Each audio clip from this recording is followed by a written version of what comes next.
வணக்கம். இன்னைக்கு இடியாப்பத்தை வச்சு ஒரு ஸ்நாக்ஸ் ரெசிபி தான் செய்ய போகிறோம். இன்னைக்கு இடியாப்பத்தை தட்டில் இந்த மாதிரி நான் எண்ணெய் தடவிட்டு புளிஞ்சு எடுத்து வச்சுருக்கேன். அதை சின்ன சின்னதாக அப்படி பிச்சு எடுத்து வச்சுருக்கிறேன். இதோட தாளிக்கிறதுக்கு நிலக்கடலை பருப்பு எடுத்து வச்சுருக்கிறேன். அதோட கொஞ்சம் பவுட்ரு குறப்பாக இருக்கிற மாதிரி கொஞ்சம் பவுட்ரு பண்ணி வச்சுருக்கேன். இது பொரிகளையும் ஜீனியும் அடித்து வச்சுருக்கேன். ஏலக்காய் சுக்கு எடுத்து வச்சுருக்கேன். அவ்வளோதான். இதை தாளிக்க போகிறோம். ஊற்றிக்கிறலாம். முந்திரி பருப்பு இருந்தால் நீங்கள் முந்திரி பருப்பு போட்டுக்கலாம். நான் நிலக்கடலை தான் இருந்துச்சுன்னு போட்டிருக்கிறேன். லைட்டாக இதை வதக்கிட்டு இந்த இடியாப்பத்தையும் இதோட போட்டுடலாம்.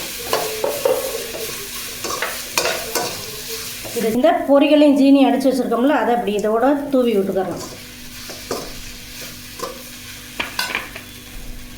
இதோட அதையும் போட்டுக்கலாம்.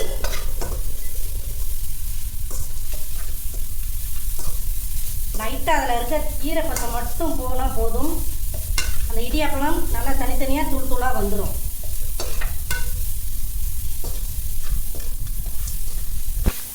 இதுக்கு மேலே இந்த நிலக்கடலையை போட்டோம்னா சாப்பிடையில் அப்படி கடிப்படுறதுக்கு நல்லாயிருக்கும். டேஸ்ட்டாகவும் இருக்கும். குழந்தைகளும் ரொம்ப விரும்பி சாப்பிடுவாங்க.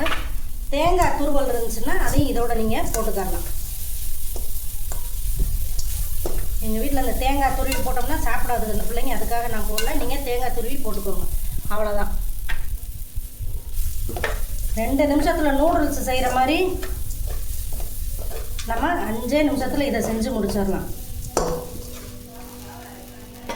பாருங்கள், சூப்பராக ரெடி ஆயிடுச்சு. அந்த ஜீனியும் மெல்ட் ஆயிரும். ஜீனி இல்லாட்டினா நீங்கள் நாட்டு சக்கரை சேர்த்துக்கோங்க. அவ்வளோதான். சூப்பராக செஞ்சாச்சு. இதில் தேங்காயும் போட்டிருந்தா நல்லாயிருக்கும். உங்களுக்கு வேணால் நீங்கள் போட்டு சாப்பிடுங்க. அந்த ஜீனி மட்டும் மெல்ட் ஆனால் போதும். நீங்கள் நாட்டு சக்கரையும் யூஸ் பண்ணிக்கிறலாம். எப்படி இருக்குன்னு பார்த்துட்றேன். சூப்பராக இருக்கும். பொரியல்லாம் நல்லா பவுடர் பண்ணி போட்டிருக்கனால அது ஒரு டிஃப்ரெண்ட்டாக இருக்கும் டேஸ்ட்டு. நிலக்கடலை பருப்பும் போட்டிருக்குறோம். இதை எப்படி இருக்குன்னு நீங்கள் செஞ்சு பார்த்துட்டு எனக்கு கமெண்ட்டில் சொல்லுங்கள். தேங்க்யூ ஃபார் வாட்சிங்.